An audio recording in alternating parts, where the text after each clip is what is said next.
ನಾನು ಈ ಸಿನಿಮಾದ ಭಾಗಿಯಾಗಿರೋದೇ ನಾನು ಸೌಭಾಗ್ಯ ಅನ್ಕೋತೀನಿ. ಯಾಕೆಂದರೆ ಒಂದು ಐಕಾನಿಕ್ ಫಿಲಮ್. ಎಲ್ಲಿ ನೋಡಿ ಕಾಮಿಡಿ ಹೇಗೆ ಬಂದಿದೆ ಅಂದರೆ ತುರ್ಕಿಲ್ಲ ಅದು. ಅದು ಸಹಜವಾಗೇ ಬಂದಿದೆ. ಈಗ ನಗುನೇ ಮರ್ತ್ಬಿಟ್ಟಿದ್ದಾರೆ ನಮ್ಮ ಕತೆಗಳಲ್ಲಿ ಅಥವಾ ನಮ್ಮ ಸಿನಿಮಾಗಳಲ್ಲಿ ನಗು ಅನ್ನೋದೇ ಇರಲ್ಲ. ಇಲ್ಲ ಸ್ಲ್ಯಾಪ್‌ಸ್ಟಿಕ್ ಕಾಮಿಡಿ ಆ ಥರ ಬರುತ್ತೆ. ಬಟ್ ಇದರಲ್ಲಿ ಡೈಲಾಗಲ್ಲಾಗಲಿ ತಿಳಿ ಹಾಸ್ಯ ಇತ್ತು. ಮತ್ತು ಭಾಷೆ ಬಳಕೆ ತುಂಬ ಚೆನ್ನಾಗಿದೆ. ಮಧ್ಯ ಗಾದೆಗಳು, ಮರ್ತೋಗಿರೋ ಗಾದೆಗಳು ಎಲ್ಲ ಎಷ್ಟು ಚೆನ್ನಾಗಿ ಬಳಸಿದ್ದಾರೆ. ಮತ್ತು ಕ್ಯಾರೆಕ್ಟರೈಸೇಷನ್ ಒಂದೊಂದು ಕ್ಯಾರೆಕ್ಟ್ರು ನಿಮಗೆ ಅಸಹಜ ಅಂತಲೇ ಅನಿಸಲ್ಲ. ಆ ಊರು, ಆ ಜನ ಅದೆಷ್ಟು ಸಹಜವಾಗಿ ತೆಗೆದಿದ್ದಾರೆ ಅಂದರೆ. ಮತ್ತು ಫ್ಲಡ್ ಸೀಕ್ವೆನ್ಸ್ ಆಗಲಿ ಅಥವಾ ಎತ್ತಿನ ಗಾಡಿದು ರೇಸ್ ಆಗಲಿ ಎಲ್ಲ ಎಷ್ಟು ಕಷ್ಟಪಟ್ಟು ತೆಗೆದಿದ್ದಾರೆ ನೋಡಿ. ಆವಾಗೇನು ನಿಮಗೆ ಡಿಜಿಟಲ್ ಎರ ಅಲ್ಲ ಅದು.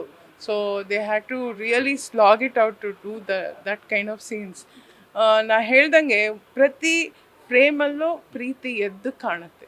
ಕತೆ ಬಗ್ಗೆ, ಸಿನಿಮಾ ಮಾಡೋದ್ರ ಬಗ್ಗೆ, ಆ ಆರ್ಟಿಸ್ಟ್ ಬಗ್ಗೆ, ಆ ಭಾಷೆ ಬಗ್ಗೆ ಪ್ರತಿಯೊಂದು ಫ್ರೇಮಲ್ಲೂ ನಿಮ್ಗೆ ಅದು ಕಾಣುತ್ತೆ. ಸುಮಾರು ಎಷ್ಟು ವಯಸ್ಸಾಗಿತ್ತು ಮೇಡಮ್ ಆ ವಯಸ್ಸಲ್ಲಿ? ಯಾಕಂದ್ರೆ ಆ ಇಲ್ಲ, ನನ್ನ ವಯಸ್ಸು ಈಗಾಗಲೇ ನಿಮ್ಗೆ ಗೊತ್ತಾಗ್ಬಿಟ್ಟಿರುತ್ತೆ. ಅದನ್ನು ನಾನು ಇನ್ನೀರು ಹೇಳಲ್ಲ. ಪ್ರವಾಹದ ಆ ಥರದೊಂದು ಸೀನನ್ನು ಕ್ರಿಯೇಟ್ ಮಾಡೋದು ಈಗಲೂ ಕೂಡ ಅಂತ ಟೆಕ್ನಾಲಜಿ ಇದ್ರೂ ಕೂಡ ಅದನ್ನು ಮತ್ತೆ ರೀಕ್ರಿಯೇಟ್ ಮಾಡೋಕ್ಕೆ ಖಂಡಿತ ಆಗಲ್ಲ. ಯಾಕೆಂದರೆ ನಂಗೆ ಇನ್ನೂ ನೆನಪಿದೆ ಆ ಎಂಟೈರ್ ಫ್ಲಡ್ ಸೀಕ್ವೆನ್ಸು ಒಂದು ಫಿಶ್ ಟ್ಯಾಂಕ್ ಟ್ರಿಕ್ ಮೂಲಕ ತೆಗ್ದಿರೋದು. ಅವರು ರಾಜಾರಾಮ್ ಅವರು ಎಷ್ಟು ಚೆನ್ನಾಗಿ ತೆಗ್ದಿದ್ದಾರೆ. ಇವತ್ತು ನಾವು 2018 ಅಂತ ಮಲಯಾಳಂ ಫಿಲಮ್ ನೋಡ್ಬಿಟ್ಟು ಆಹಾ ಓಹೋ ಇಹಿ ಅಂತೀವಿ. ಎಷ್ಟು ಆ ಕಾಲದಲ್ಲಿ ಸುಮಾರು 74 ಅಂದರೆ ಎಷ್ಟು ವರ್ಷ ಆಯಿತು ನೋಡಿ. ಆ ಕಾಲದಲ್ಲಿ ತೆಗ್ದಿರೋದು ಅಮೇಝಿಂಗ್ ರಿಯಲಿ. ಆ್ಯಂಡ್ ಕಷ್ಟಪಟ್ಟರು. ಆಗ ಒಂದು ಸಿನಿಮಾ ಮಾಡೋಕ್ಕೆ ಪ್ರೀತಿನೂ ಇತ್ತು, ಕಷ್ಟನೂ ಇತ್ತು, ಇಷ್ಟನೂ ಇತ್ತು, ಎಲ್ಲ ಒಟ್ಟು ಸೇರಿ ಅದ್ಭುತವಾದ ಒಂದು ಸಿನಿಮಾ ಅಂತ ಹೇಳ್ಬೋದು. It's A trend centre. And ಒಂದು ಸಣ್ಣ ಕತೆ ಆಧಾರಿತ ಸಿನಿಮಾ ಅದು. ಆ ಸ್ಕ್ರೀನ್ ಪ್ಲೇ ಎಷ್ಟು ಚೆನ್ನಾಗಿ ಮಾಡ್ಕೊಂಡಿದ್ದಾರೆ ನೋಡಿ. ಹಾಂ, ಒಂದು ಸೀಕ್ವೆನ್ಸ್ ಬಗ್ಗೆ ಮಾತಾಡ್ತಿದ್ರಿ ಅಂದರೆ ತೆಪ್ಪದಲ್ಲಿ ಹೋಗುವಾಗ ದಾರ ಕಟ್ ಆಗ್ಬಿಟ್ಟು. ಹೌದು, ದಾರ ಅದು ನಾವು ತೆಪ್ಪದಲ್ಲಿ ಹೋಗ್ತಿದ್ವಿ, ದಾರ ಕಟ್ಟಾಗಿದೆ, ನಮಗೆ ಗೊತ್ತಿಲ್ಲ, ನಾವು ತೆಪ್ಪದಲ್ಲಿದ್ವಿ. ದಡದಲ್ಲಿ ನೋಡ್ತಾ ಇರೋರು ಜನ ನೋಡ್ತಿದ್ರಲ್ಲ, ಅವರು ಅದನ್ನು ನೋಡಿ ಅವರೇ ಇಳಿದು ನೀರಿಗೆ ಈಜಿ ಆ ದಾರ ಹಿಡ್ಕೊಂಡು ಆ ತೆಪ್ಪನ ಎಳ್ಕೊಂಡು ನಮ್ಮನ್ನು ಸೇವ್ ಮಾಡಿದ್ರು. ಇಲ್ಲಾಂದರೆ ನಾವು ಫಾಲ್ಸಲ್ಲಿ ಹೋಗ್ತಾ ಇದ್ವಿ.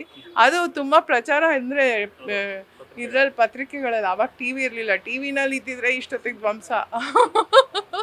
ಸೊ ಸೊ ಆ ಥರ ಎಲ್ಲ ತುಂಬ ಚೆನ್ನಾಗಿತ್ತು ಅನುಭವ. ಸಿದ್ಲಿಂಗಿ ಅವರ ನಿರ್ದೇಶನದ ಬಗ್ಗೆ, ಯಾಕಂದ್ರೆ ಅವ್ರು ಕೋಪನ್ ಮಾಡಿ ಇಂಥ ಸಿನಿಮಾ ಮಾಡಿ ಕೋಪ ಮಾಡ್ಕೊಳ್ಳಿಲ್ಲ ಅಂತ ನಿಜವಾಗ್ಲೂ ನಾನು ನಾನು ತುಂಬ ಪುಟ್ಟ ಹುಡುಗಿ. ನಂಗೆ ನೆನಪಿರೋದು ಅವರು ಪ್ರೀತಿಯಿಂದ ಮಾತಾಡ್ಸಿರೋದು, ಮಗು ಈ ಥರ ಮಾಡು ಅಂತ ಹೇಳಿರೋದು ನೆನಪೇ ಹೊರತು ಅವರು ಯಾವತ್ತೂ ಅವ್ರ ಧ್ವನಿ ಏರ್ಸಿರೋದೇ ನಾನು ಕಂಡಿಲ್ಲ. ಅಂದರೆ ನಂಗೆ ನೆನಪೇ ಇಲ್ಲ. ಮೃದು ಸ್ವಭಾವದವರು ಇವರು. ಇನ್ನೂ ಚೆನ್ನಾಗಿ ಮಾತಾಡ್ತಾರೆ ಅವ್ರ ಅಪ್ಪನ ಬಗ್ಗೆ.